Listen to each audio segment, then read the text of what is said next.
इतना दम था तो खुद लड़ लेते। मैं क्या कहूँ भैया, मैं तो कह रही हूँ जिसमें जो दम है लड़ ले। हम तो अकेले लड़ रहे हैं, वो तो सहयोगी दल के साथ लड़ रहे हैं। तो दम है तो लड़ लेते हैं कि अगर गांधी परिवार को थोड़ा सा भी ऐसा लगता है कि यहाँ जीत की कोई भी गुंजाइश है तो वो खुद लड़ते। ऐसा है, प्रधानमंत्री मोदी ने पहले से ही कहा था कि वायनाड में वोटिंग होने के बाद वो निश्चित रूप से नई सीट तलाशेंगे। वायनाड की जनता को आज जो छलावे का एहसास हो रहा होगा उनके लिए निश्चित रूप से कष्टदायी होगा, क्योंकि वायनाड को तो राहुल जी ने कहा था कि वायनाड उनका परिवार है। तो परिवार का एक संबंध पॉलिटिकल इंस्ट्रूमेंट बना दिया राहुल गांधी जी ने। हम तो कहते हैं कि अमेठी ने वो सब अपमान देख लिया, झेल लिया, तो हम तो जानते थे कि इनकी फितरत क्या है। अमेठी से भाजपा प्रत्याशी स्मृति ईरानी इस वक्त हमारे साथ मौजूद है। स्मृति जी, आपका मानना क्या है, अभी भी आपको लग रहा है कि भाजपा के लिए एक तरफा हो गया अमेठी, या फिर थोड़ा दिलचस्प ये चुनाव? आपको कोई भी चुनाव फॉर ग्रांटेड नहीं लेना चाहिए। नरेंद्र मोदी जी ने जो संगठन में हम लोगों को एक सीख दी है वो ये है कि आप चाहे कितना भी विकास करें, आपका काम चाहे कितना भी अद्भुत हो, आपको हर बूथ पर, हर गांव में विनम्रता के भाव के साथ जनता के सामने शीश झुकाकर एक एक वोट मांगना चाहिए। हम वही कर रहे हैं। हमें भी इस बात का एहसास है कि अगर गांधी परिवार को थोड़ा सा भी ऐसा लगता है कि यहाँ जीत की कोई भी गुंजाइश है तो वो खुद लड़ते। लेकिन फिर भी हमारे कार्यकर्ताओं के मध्य में आज आप देख रहे हैं हमारे कार्यक्रम पूरे क्षेत्र में लगे हुए हैं। हम फिर भी जनता के पास घर घर जाकर वोट मांगेंगे। ये हमारा दायित्व है।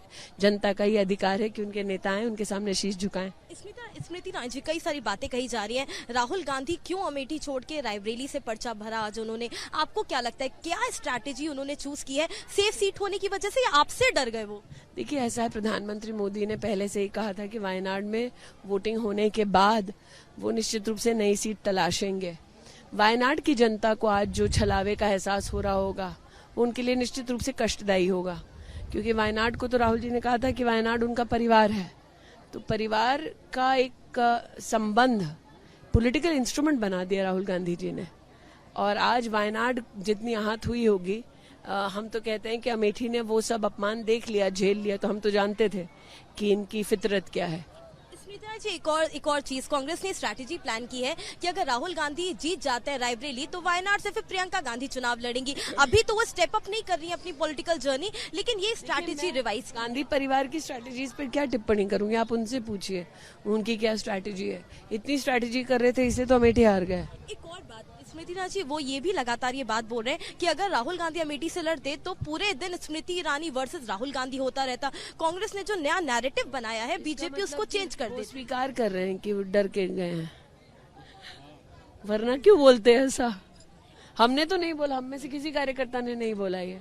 अगर वही कह रहे हैं कि पूरा दिन फिर स्मृति ईरानी और उनके बीच में द्वंद्व होता तो द्वंद्व से डर ना, तो हमने तो कुछ कहा नहीं, हम तो फिर भी जा रहे हैं हर जगह। एक और बात स्मृति जी, जो अब के.एल. शर्मा नए कैंडिडेट है अमेठी के, आप उनको कैसे देख रही हैं? वो कांग्रेस तो कह रही है कि 40 साल से यहाँ की कार्यक्रम। अभी विषय यहाँ पर यह है कि यहाँ पे 50 साल सतत गांधी परिवार का प्रत्याशी रहा, अब वो प्रत्याशी है नहीं, तो मैं किसी और व्यक्ति पे टिप्पणी करके क्या करूंगी, जिसका कोई राजनीतिक यहाँ अस्तित्व नहीं है, जिसका जो प्रस्तुति इसलिए किया गया है क्योंकि वो बलि का बकरा बने, उनके ऊपर क्या बोल के करूंगे। स्मृति ईरानी जी, आप यहाँ पर रही 5 साल आपको हुए, 2019 से लेके अभी तक। आपने यहाँ पे 10 साल में, यानी कि जब आप हारी थी तब से लेकर आपने यहाँ पे काम करना शुरू किया 2014 से, 10 साल में आपने जो किया वो कांग्रेस 40 साल में भी नहीं कर पाई। आप उसका जवाब कांग्रेस के लोगों को कैसे देना चाहेंगे? नहीं, मैं नहीं। आज राहुल गांधी का नामांकन रायबरेली से भरना और गांधी परिवार का अमेठी छोड़ देना सबसे बड़ा जवाब है। लेकिन स्मृति ईरानी के लिए अभी जो 2024 का जो सफर रहेगा, क्योंकि आप लोग पूरा भरोसेमंद है कि जीत कर आने वाले हैं। आज अमेठी ने एक इतिहास पुनः भारत की राजनीति में रच दिया। 2019 में अमेठी के नागरिकों ने कांग्रेस के अध्यक्ष को हराया। ये भारत की राजनीति का इतिहास रहा, ये जनता का आक्रोश का परिणाम रहा। आज जनता का आक्रोश सर चढ़कर इस बात पर भी है कि उन्होंने अमेठी को धोखा दिया, तो आज उनका अमेठी को छोड़ देना भी किसी राजनीतिक इतिहास से कम नहीं है। तो आज की जो दिन है वो जनता की जीत को समर्पित है। आप ये मानती हैं कि रायबरेली भी आखिरकार एक ऐसा समय आएगा जब उनका स्ट्रॉन्ग होल्ड नहीं रहेगी, यहाँ पर भी जो स्ट्रॉन्ग होल्ड नहीं है। रायबरेली में अभी हाल में कोऑपरेटिव का चुनाव हुआ, वो हार गए वहां से। तो जो कोऑपरेटिव का ग्रास रूट का चुनाव नहीं जीत सकते, बड़ी बड़ी बातें करेंगे, बड़े लोग हैं।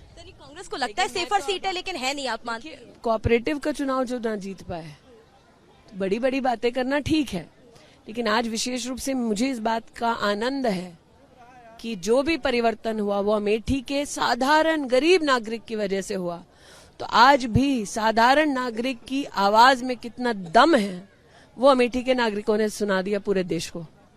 प्रियंका गांधी आज आपके लिए बोल के गई हैं कि अमेठी वासियों बिल्कुल भी वोट मत करना भाजपा को, ये झूठ की राजनीति करते हैं, बेरोजगार को बेरोजगार नहीं देते हैं। तो खुद लड़ लेते हैं, इतना दम था तो खुद लड़ लेते हैं। स्मृति ईरानी से डर के भाग गए हैं वो। मैं क्या कहूँ भैया, मैं तो कह रही हूँ जिसमें जो दम है लड़ ले। मैं तो कब से कह रही हूँ, और मैं कह रही हूँ हम तो अकेले लड़ रहे हैं, वो तो सहयोगी दल के साथ लड़ रहे हैं। तो दम है तो लड़ लेते हैं। ये स्मृति ईरानी अमेठी से जो इस वक्त कैंपेन ट्रेल पर जिनके साथ हम इस वक्त मौजूद हैं, और स्मृति ईरानी लगातार ये बात कह रही हैं कि पूरी तरह से जो कांग्रेस है उसने अमेठी को छोड़ दिया, अमेठी की जनता को छोड़ दिया, और रायबरेली भी अब कहीं तक कांग्रेस का स्ट्रॉन्ग होल्ड नहीं रही है।